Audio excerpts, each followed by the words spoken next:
the echo of silence part. The first cut. Detective Michael Reeves stood in the rain watching as the coroner zipped up the body bag. The victim, Abigail Monroe, 37 local music teacher, lay peacefully, almost serene, if not for the grotesque wound across her throat.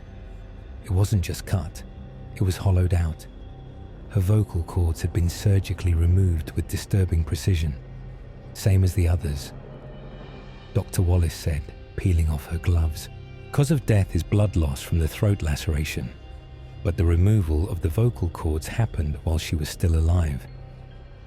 Mike grunted in acknowledgement, rain dripping from his unshaven face.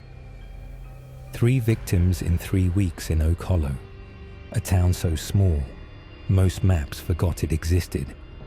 This kind of violence didn't happen here, not in the place he'd grown up in, left, and reluctantly returned to 5 years ago after his divorce. "You get anything from the neighbors?" he asked Officer Peterson, a young cop, who looked like he might puke any minute. "Same as the Nichols and Dawson cases," Peterson replied, voice shaky. "She lived alone, no signs of forced entry, but," he hesitated, "spit it out.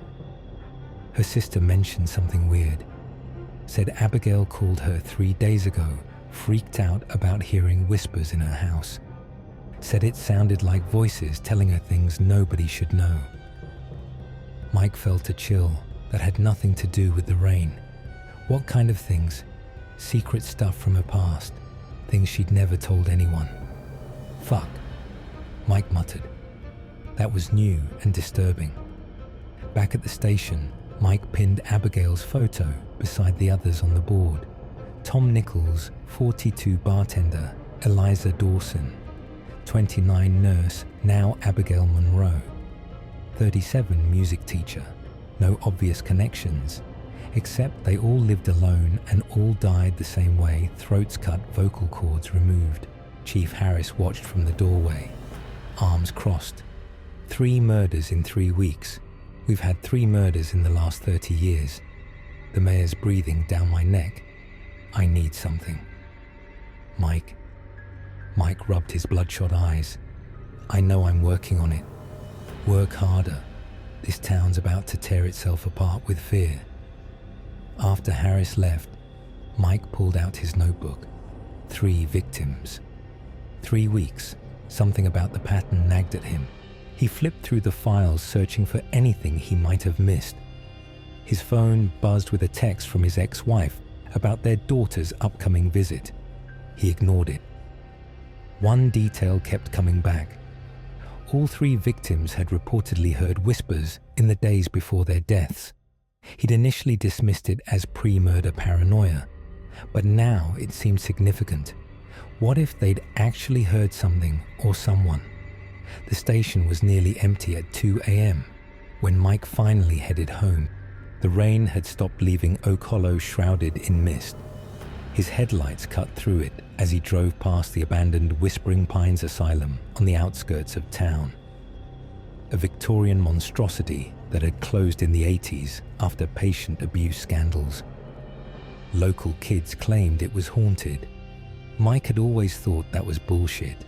His house was dark and quiet, too quiet.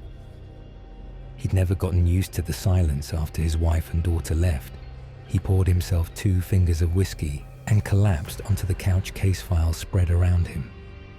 Sleep came reluctantly, and when it did, he dreamed of throats opening like bloody smiles and whispers just beyond hearing. Morning brought no clarity, just a hangover, and the realization he'd fallen asleep on his couch again. Mike showered, threw on yesterday's clothes, and headed back to the station, stopping for coffee at Dale's Diner. The waitress, Jenny, gave him a worried smile. "You look like shit, Mike." "Thanks. You really know how to make a guy feel special." She poured his coffee. "Everyone's talking about the murders. Is it true that someone's cutting out people's voice boxes? You know, I can't discuss an ongoing investigation." Jenny leaned in. "My cousin works at the hospital. She said the bodies were weird, like they'd been operated on by a doctor. Your cousin should keep her mouth shut before she loses her job. Hey, I'm just saying what everyone's thinking. This isn't some random killer, is it? This is something else. Mike left without responding. Something else. That phrase followed him to the station, where a new report waited on his desk. A woman named Laura Simmons had called to report hearing whispers in her home.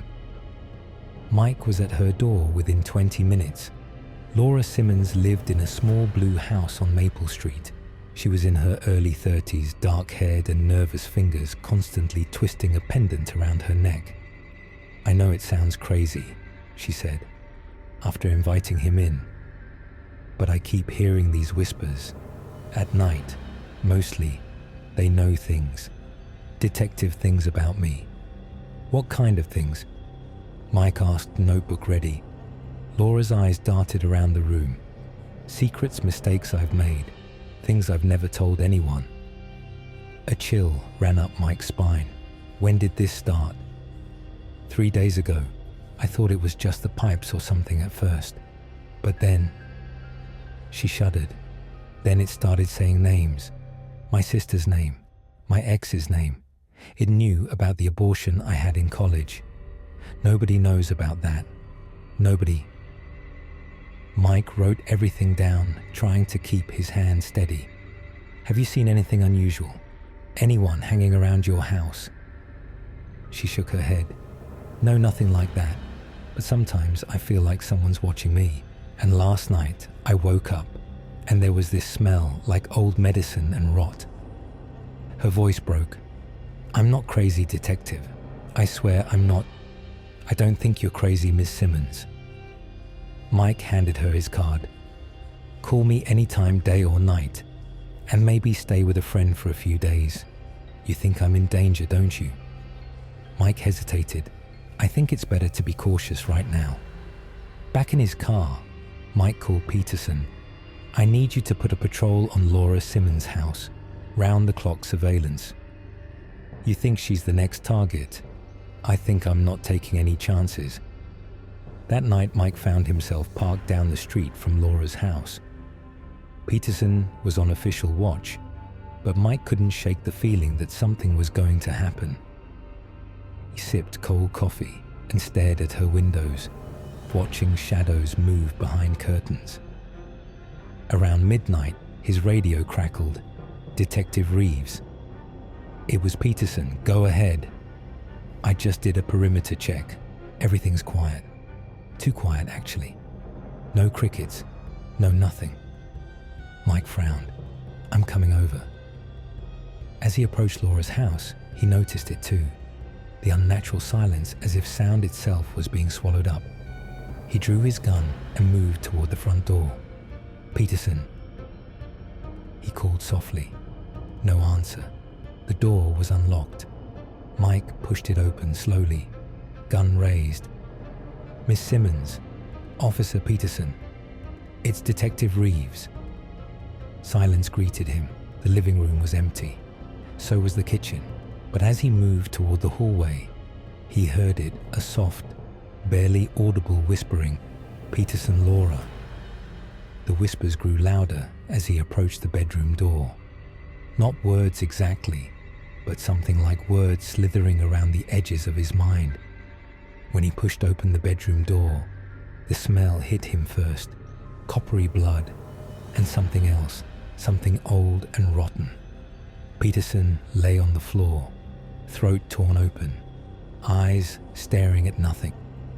And on the bed, Laura Simmons sat upright, eyes wide with terror, mouth moving, but no sound coming out.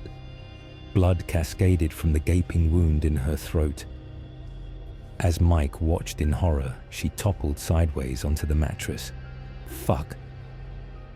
Mike ran to her, pressing his hands against her throat, trying to stop the bleeding, but it was too late. She was gone, and Peterson too. Mike called it, in hand shaking. As he waited for backup, he noticed something carved into the wall above the bed. A simple symbol, a circle with a line through it, like a mouth sewn shut. By dawn, The house was crawling with cops and forensic techs. Mike stood on the porch, watching the body bags being loaded into ambulances. Chief Harris was beside him, face grim. 2 victims this time. Harris said, "Including one of our own. This is getting out of hand, Mike."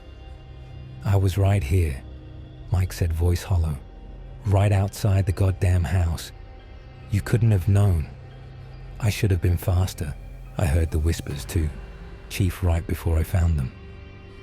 Harris looked at him sharply. "What whispers?" Mike hesitated. "Nothing, just nothing." Later, alone in the morgue, Mike stared at the bodies. Peterson's death had been quick throat slashed from behind, vocal cords intact. But Laura's was like the others. Throat open, vocal cords meticulously extracted. "It's like they're being harvested," Dr. Wallace said, stating what they were both thinking. "For what purpose?" Mike asked. Dr. Wallace shrugged. "Some sick trophy collection, black market organ thing. Hell if I know." But Mike was beginning to suspect this was something else entirely. Something worse. Back at the station, he pulled up the old records on Whispering Pines Asylum. The building had been abandoned for decades, but people still talked about what had happened there. Experiments, patients who disappeared, sounds in the night. He found an article from 1985, the year before the asylum closed. Controversial treatment methods questioned at local psychiatric facility. It mentioned a Dr. Marcus Reed, who had been developing sonic therapy for patients with severe mental disorders.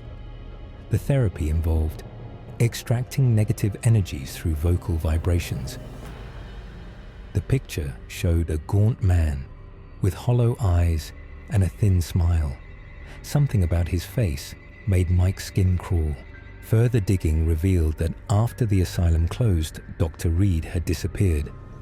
No records of him existed after 1986. He'd vanished along with 5 patients who were never accounted for. Mike printed out Reed's photo and pinned it to his board. It wasn't much, but it was something. Our lead. Finally, he needed to check out the asylum. Whispering Pines loomed against the darkening sky as Mike pulled up to its rusted gates. The 3-story Victorian building was a looming shadow in the twilight, his windows like blind eyes. He knew he should wait for backup, should call this in.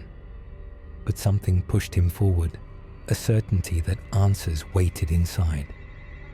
The front doors were chained but had been forced open recently.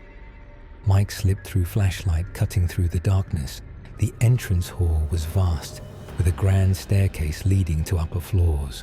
Graffiti covered the walls and trash littered the floor, evidence of teenage visitors over the years. Mike moved carefully, gun drawn.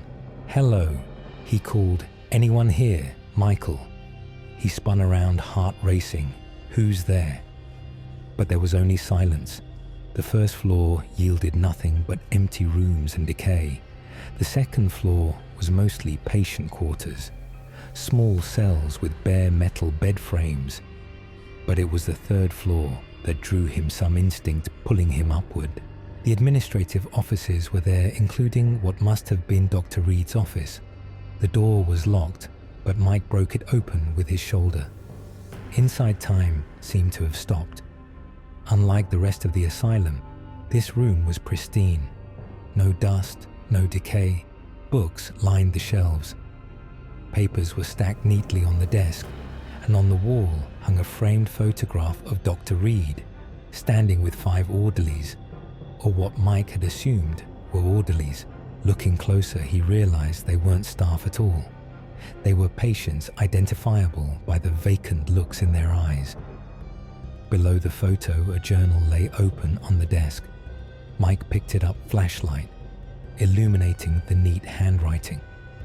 The entity responds to vocal vibrations, speech, singing, screaming. All serve to strengthen it, but it requires a direct conduit. The vocal cords must be prepared properly, fresh alive. Only then can the Silent One channel through them. The procedure is delicate. The subject must be conscious. They must feel their voice being taken. Only then does the energy transfer properly. We are close now. The 5 conduits are ready. Soon, the Silent One will speak through us, and we shall know its wisdom. Mike felt sick. What the hell had they been doing here? Some kind of cult human sacrifice. He flipped through more pages, finding detailed diagrams of vocal cords and surgical procedures that made his stomach turn. The final entry was dated June 15th, 1986. Tonight we call it forth. The ritual is prepared. The Silent One has whispered its instructions. We 5 shall be its voice in this world. Through us, it will sing. Through us, it will silence. That was it. No more entries. Whatever happened that night was unrecorded. Mike was about to put the journal down when he noticed a symbol stamped on the back cover. A circle with a line through it. The same symbol that had been carved above Laura Simmons' bed. "Hello, detective." The whisper came from directly behind him. Mike whirled, gun raised, but the office was empty. "You've been looking for us. How dedicated, how vocal." The whisper seemed to come from everywhere and nowhere at once. Mike backed toward the door. "Who are you? Show yourself." Laughter, soft and sibilant, filled the room. "We are the Silent One. We've been watching you, Michael. We've heard your voice. Strong, resonant, full of fear." Mike felt a cold presence moving around him, like invisible fingers tracing his skin. "You speak to the dead in your dreams, don't you, Michael? You call to your brother, the one who drowned while you watched. You were only 10. Not your fault. But oh, how you've blamed yourself." "Shut up," Mike hissed. "You don't know shit about me. We know everything about you. We hear all voices eventually, even the silent ones, especially those." Something moved in the shadows behind the desk. A figure tall and thin stepped partially into the beam of Mike's flashlight. It looked like a man like Dr. Reed from the photograph, but wrong somehow. Too tall, too still. Its face was mostly hidden in shadow, but its mouth was visible, stretched in an impossibly wide smile. "You want to know why we take their voices, detective? Because silence is purity. Silence is peace. These humans, they fill the world with noise, meaningless chatter, lies, deceit. We silence the liars. We harvest their voices to strengthen our own." Mike fired his gun. The figure jerked backward into the shadows. "That was rude, detective." The whisper came from behind him now. Mike spun again, firing into darkness. Suddenly, the whispers were everywhere, overlapping a cacophony of hissing voices.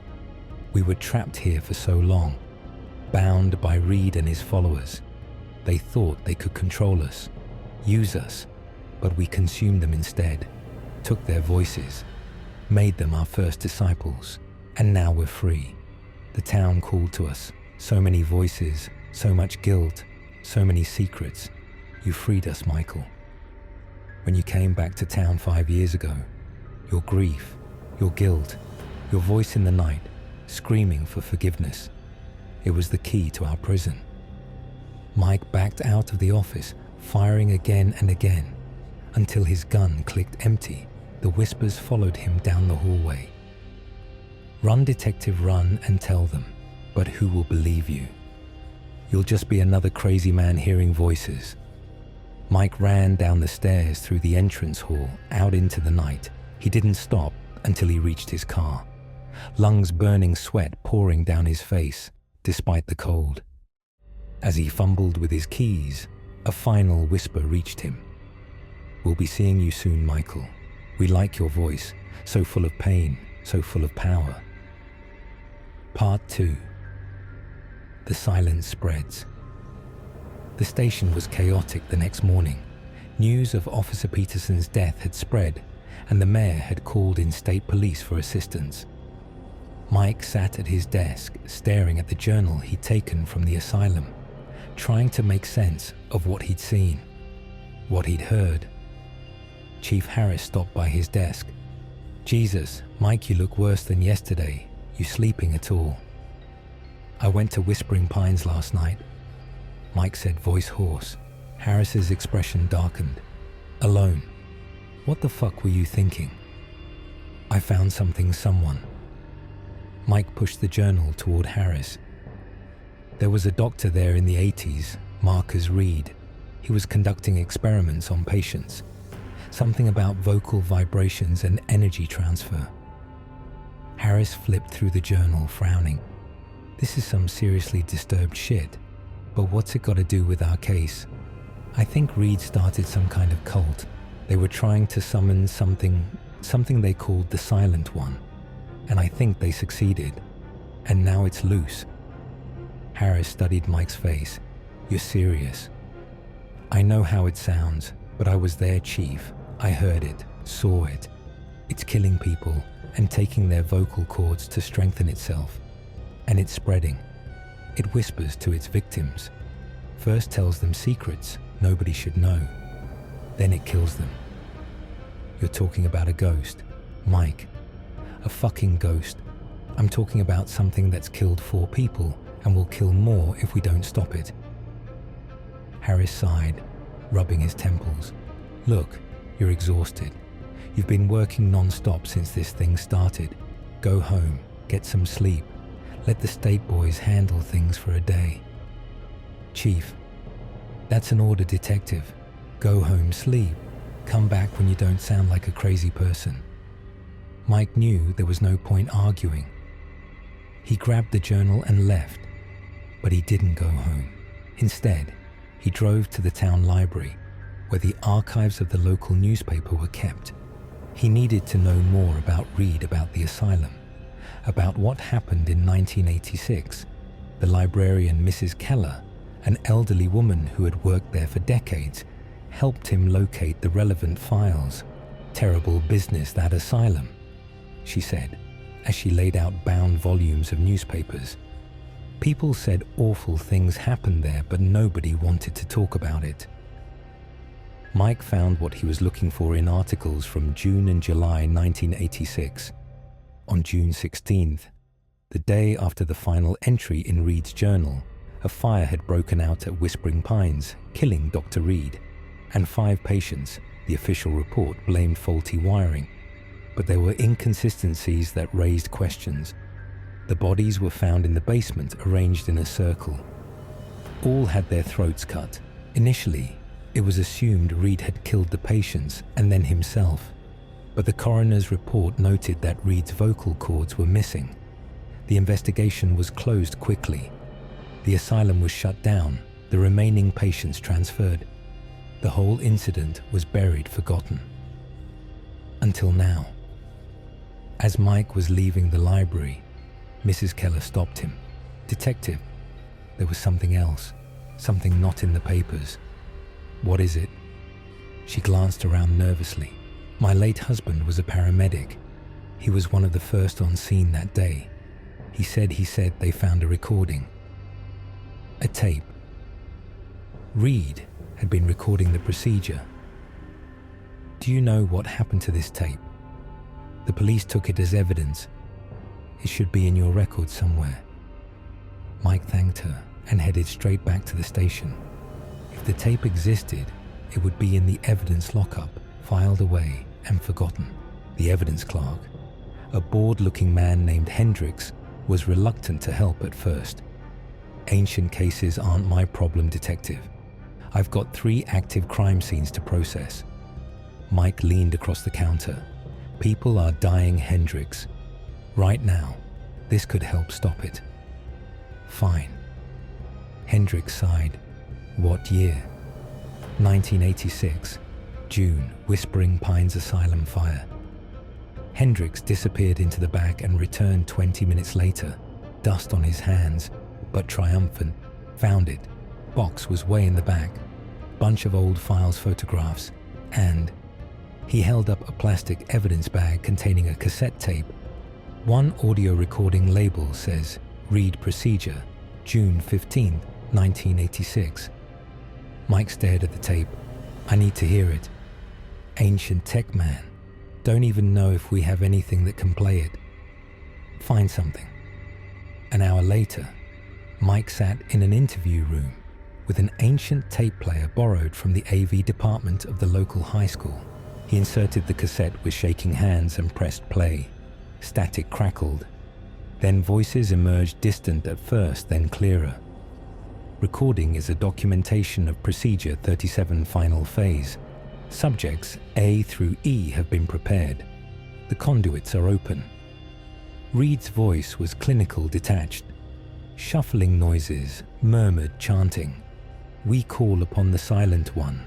We offer these vessels for your voice. More chanting, rising in volume. Then screams, terrible gurgling screams that made Mike's blood run cold. It's working. The Silent One comes, it. Reed's voice, cut off abruptly, replaced by choking sounds. Then silence for several seconds. And finally, a new voice, or voices. Multiple tones layered together in an impossible whisper. Free at last, free. A sound like wet meat being torn. More screams quickly silenced. Your voices are mine now. Your secrets, your lies, your truths, all mine. The whispers continued, saying things that made no sense to Mike. Names, dates, seemingly random phrases. Then, the town waits. So many voices, so much noise to silence. But first we sleep. Gather strength. The harvest will come when the one who can hear us returns. The one whose grief calls to us, the one whose guilt sings so sweetly. The tape clicked off. Mike sat in silence, cold sweat on his face. The one whose grief calls to us. Mike had returned to Oak Hollow 5 years ago after his divorce, after hitting rock bottom. After the nightmares about his brother's death had started again, it was talking about him. Somehow, his return had awakened this thing. He had to destroy it. But how do you kill something that might not be alive in any conventional sense? The journal might hold answers. Mike returned to his desk and pored over it again, focusing on the early entries where Reed described discovering the entity. The Silent One exists in the spaces between sounds. It feeds on vibrations, particularly those carrying emotional weight. Speech infused with fear. Screams of pain, whispers of secrets. These are its sustenance. It cannot be destroyed by conventional means. It has no physical form except what it borrows, but it has weaknesses. It cannot abide certain frequencies, pure tones at specific pitches, cause it distress, and it fears true silence, the complete absence of sound, which would leave it without anchor in our world. Mike frowned. True silence. How was that a weapon? He read on most promising is the containment method. The Silent One can be bound to a specific location using vocal anchors, living subjects whose vocal cords have been properly prepared and who willingly invite the entity to possess them. Once bound, it cannot leave unless those anchors are destroyed or it is specifically released. That explained the ritual Reed had bound the entity using 5 patients as anchors. But when they died in the fire, the binding weakened. It had taken years, and Mike's return for it to break free completely. To rebind it, he would need 5 willing subjects and a ritual he didn't understand. Impossible. But there was another option. The asylum. If they destroyed it completely, would that destroy the entity's connection to this world? Mike was considering this when his phone rang. It was Dr. Wallace from the morgue. Detective, something weird is happening with the bodies. You need to see this. 20 minutes later, Mike stood in the morgue's cold storage room, staring in horror at the opened body bags. All 4 victims plus Peterson lay with their throats open. But Nichols, Dawson, and Monroe, the 3 whose vocal cords had been removed, were changing. Their skin had turned grey and papery. Their limbs were elongating joints, bending at impossible angles. What the fuck is happening to them? Mike whispered. Dr. Wallace shook her head. I don't know. This isn't natural. Mike, bodies don't do this. As they watched Abigail Monroe's jaw dislocated, stretching open far wider than should be possible, a sound emerged from her throat, not from vocal cords that weren't there, but from somewhere deeper. A whisper, coming soon, so hungry, so many voices to take. Mike stumbled backward. Burn them. What? Burn the bodies, all of them. Now. I can't just... They're not dead, not really. They're becoming vessels just like Reed's patients. We have to destroy them before it's too late. Dr. Wallace stared at him like he'd lost his mind. Maybe he had, but as they stood there arguing, Eliza Dawson's body jerked upright head, lolling unnaturally, mouth stretching open. Too late, detective. We're already here. Mike grabbed Wallace's arm. Run now. They barely made it out of the morgue before the power went out, plunging the basement into darkness. Emergency lights cast a sickly glow as they ran for the stairs. Behind them, shuffling footsteps and whispers followed.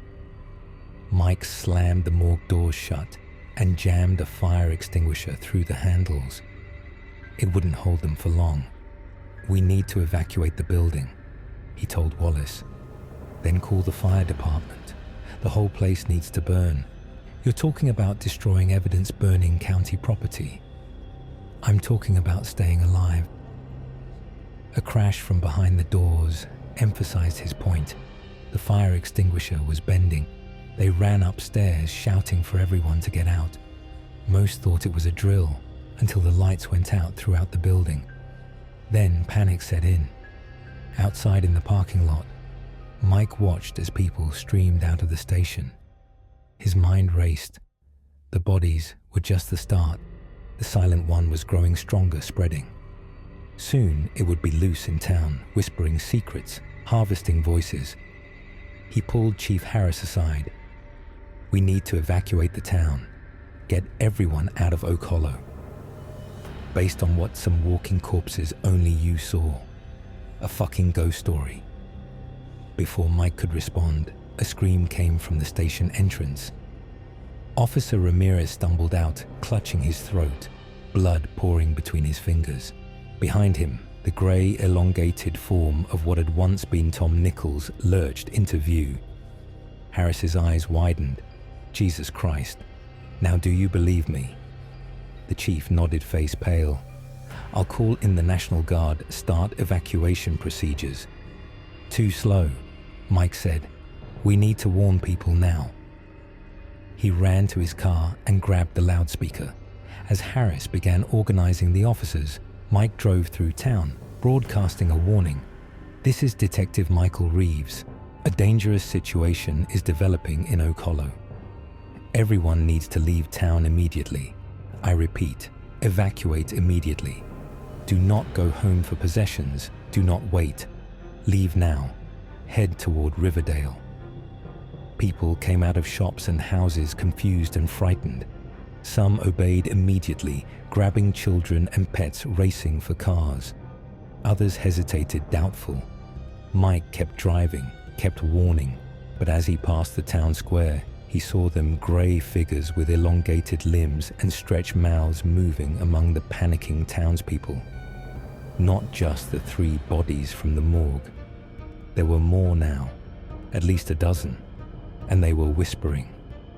People who heard the whispers stopped running, stood still, listened, then began walking toward the whisperers, faces blank. Mike drove directly at a cluster of the creatures, scattering them. Don't listen, he shouted through the loudspeaker. Cover your ears and run. A grey hand slammed onto his hood. Abigail Monroe's distorted face, pressed against his windshield, mouth stretched in that impossible grin. Hello, detective, ready to join the silence. Mike swerved, throwing the creature off. He kept driving, kept warning people, but he knew it wasn't enough. The silent one was spreading too quickly. There was only one option left. He had to return to where it all began, the asylum. He had to finish what Reed started, but properly this time bind the entity or destroy it completely. As night fell, Oak Hollow descended into chaos. The National Guard had arrived, but were struggling to maintain order. The creatures, now numbering in the dozens, continued to spread, whispering to anyone who would listen, turning them into vacant-eyed followers who helped round up more victims. Mike slipped past roadblocks and evacuation routes, heading for Whispering Pines. The asylum loomed against the night sky, seemingly more solid, more real than it had been before. Lights flickered in windows that had been dark for decades. He wasn't sure what he was going to do when he got there. The journal had mentioned frequencies that disturbed the entity. He'd brought a portable speaker and his phone loaded with tone generator apps. Not much of a weapon, but it was something. As he approached the gates, a figure stepped out of the shadows. Mike raised his gun, then lowered it in shock. Laura. Laura Simmons stood before him, but not as he'd last seen her. Her throat was healed, a thin red line, the only evidence of her injury. Her eyes were clear, but held a sadness that struck him to his core.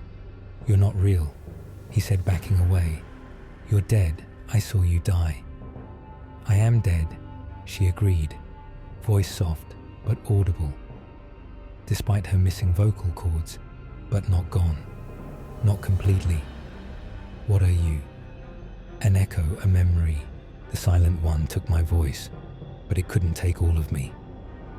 She stepped closer. "It's getting stronger, Michael. Every voice it takes increases its power. Soon, it will be able to spread beyond Oak Hollow. How do I stop it?" "You already know. The journal told you. The silent one can be bound, but it requires anchors, willing vessels. I can't sacrifice 5 people. Not people," Laura said, placing a cold hand on his arm. "Echoes, those of us caught between not fully taken, not fully gone. We can be the anchors.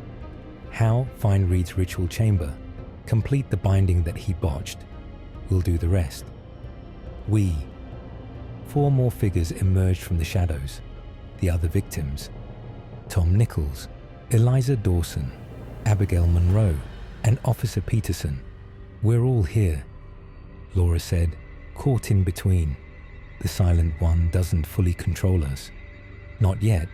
We can help you bind it, but you have to hurry. It's coming." Mike didn't fully understand, but he knew he had no other choice. He followed the 5 echoes into the asylum through dark corridors that now seemed alive with whispers. They led him to the basement, to a room he hadn't found on his previous visit. A circular chamber with 5 stone altars arranged around a central pit. Symbols were carved into the floor, and walls the same circle with line that had been carved above Laura's bed. "This is where it happened," Laura explained, "where Reed tried to bind the silent one. But he didn't understand what he was dealing with. He thought he could control it, use it. His intent was corrupt, so the binding failed." "What do I do?" Mike asked. "The ritual requires pure intent." Tom Nichols said, his voice an ethereal whisper. "Reed wanted power. You want protection. That's the difference. And it needs a voice freely given." Eliza added, "Not taken, given." Mike felt a chill. "My voice." "A sacrifice," Laura confirmed. "Not your life, just your voice. You'll survive, but you'll never speak again. That's the price." Before Mike could respond, a cold wind swept through the chamber. The whispers that had been background noise suddenly intensified, becoming a roar of overlapping voices. "No mine, they're mine." The silent one had arrived. It poured into the room like a living shadow, a writhing mass of darkness with dozens of faces half-formed within it. Faces of its victims, faces contorted in silent screams, The 5 echoes moved to the stone altars, each standing before one. Beside Michael, Laura urged quickly. The shadowy mass lunged at them, but seemed unable to cross the circle of symbols on the floor. It writhed and howled in frustration. "Traitors, vessels, you are mine." Mike made his decision. He stepped into the center of the circle, facing the silent one. "You want voices, you want secrets. Here's mine." He began to speak, confessing everything: his brother's death, his guilt, his failed marriage, the darkness that had followed him all his life, every secret, every shame, every whispered fear in the night. The silent one grew still, listening hungrily. As Mike spoke, he felt his throat tighten, not from emotion, but from something physical, something reaching into him, wrapping around his vocal cords. "Do it," Laura whispered. "Complete the ritual. Offer your voice freely." Shum. Mike closed his eyes, thinking of all the people still in town, of his daughter who would arrive for her weekend visit tomorrow and find what a town full of whispering nightmares, or just an empty town and a father who couldn't speak. An easy choice. "I give my voice." He said the words, scraping his throat. "Freely, willingly, to bind you, to silence you." The 5 echoes began to chant their voices, overlapping in a haunting harmony that made the air vibrate. The symbols on the floor glowed with an eerie blue light. The silent one screamed a terrible sound of 1,000 voices crying out at once. It thrashed against invisible barriers, reaching for Mike with shadowy tendrils. "You cannot. You are mine. Your voice is mine." Mike felt something tear inside his throat. Excruciating pain ripped through him as his vocal cords were physically pulled from his body, not cut, but extracted through his skin, leaving no wound but taking something vital. He fell to his knees trying to scream, but making no sound. Blood trickled from his mouth, but there was no gash in his throat, no external sign of what had been taken. The 5 echoes stood, with arms outstretched, their forms growing more solid, as the silent one grew more transparent, more fragmented. It was being pulled into them, pulled into the circle, into the binding. "No, release me, I command you." But its power was fading. With each passing second, more of it was absorbed into the ritual circle, drawn into the 5 anchors who had once been its victims. Mike watched through tears of pain as the massive shadow entity dwindled, compressed, funneled down into the central pit. The 5 echoes moved in perfect unison, stepping onto the stone altars, stretching their arms toward the center. "It is done." Laura said, her eyes meeting Mike's one last time. "The binding is complete. It will hold as long as this place stands." One by one, the echoes faded, becoming transparent, then vanishing entirely. The blue light dimmed. The whispers ceased. In the sudden silence, Mike tried to call Laura's name, but no sound emerged. His voice was gone. He staggered to his feet and approached the pit. Inside was nothing but darkness, a darkness that seemed deeper than absence of light, a darkness that seemed to swallow sound itself. The silent one was contained, bound by 5 willing anchors and sealed with his freely given voice. Mike left the asylum as dawn broke over Oak Hollow. Emergency vehicles clogged the streets. National Guard troops directed frightened citizens. The grey creatures were gone, their victims dazed but alive with no memory of what had happened. Chief Harris found Mike sitting on the steps of the police station, staring into space. "Mike, Jesus, where have you been? The whole town went crazy last night. People saying they saw." He trailed off, noticing Mike's pallor, the blood on his chin. "Are you hurt? Say something, damn it." Mike shook his head, pointing to his throat, then miming writing. Harris frowned, then understanding dawned. "You can't speak at all." Mike nodded. "What happened to you? Who did this?" Mike just shook his head again. There was no way to explain, not without his voice, not in a way Harris would understand or believe. Later, doctors would examine him, baffled by his condition. His vocal cords were simply gone, with no sign of surgical removal, no wound, no scar, a medical impossibility. Life gradually returned to normal in Oak Hollow. The murders stopped. The whispering creatures vanished. People created rational explanations for the irrational night of terror. A gas leak, mass hysteria, a terrorist attack with hallucinogenic chemicals. Mike resigned from the police force. Without a voice, detective work was impossible. He stayed in town though. Someone had to keep watch on the asylum to ensure the binding held. He visited daily, standing outside its gates, listening for whispers, ready to warn others if they ever returned. His daughter still visited on weekends. He learned sign language. Life continued in its new silent form. Sometimes at night, Mike would dream of Laura and the others, the 5 anchors, holding back the darkness. In these dreams, they were at peace, their sacrifice meaningful. And sometimes, in the quiet hours before dawn, he thought he could hear Laura's voice, soft and distant. "Thank you for the silence,"